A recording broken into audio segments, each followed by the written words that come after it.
मकर राशीबद्दल ma'am काय सांगाल? मकर राशीला आता जे की आहे शनीचं 7.5 संपूनच जाते.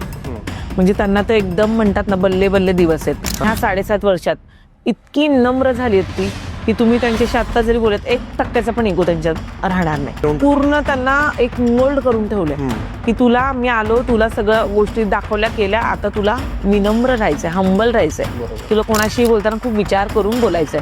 कोणी सल्ला मागायला आला तर फुकटचा सल्ला पण तुला द्यायचा आहे. आणि ही माणसं पण आहेत तशी.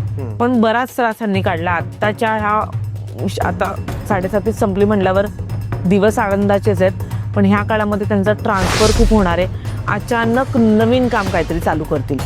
एवढ्या 7.5 वर्षात त्यांना जे वाटतं ना की करताना आपण 10 वेळा विलंब लागतोय, केल्यानंतर 6 महिन्यात ती कंपनीच बंद पडतीये, त्याचे कामच बंद पडते. आता काही त्याचं होणार नाही.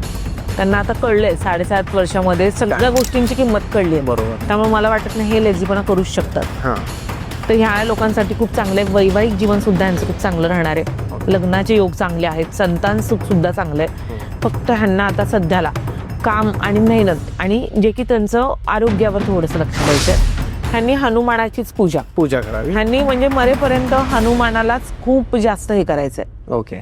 आणि दर शनिवारी त्यांनी तेलाची मालिश त्यांच्या स्वतःच्या शरीराची करायची. ओके. जेणेकरून आरोग्य चांगलं राहील. पूर्ण व्हिडिओ बघण्यासाठी YouTubeवर जाऊन बँटर विथ चेतन सर्च करा.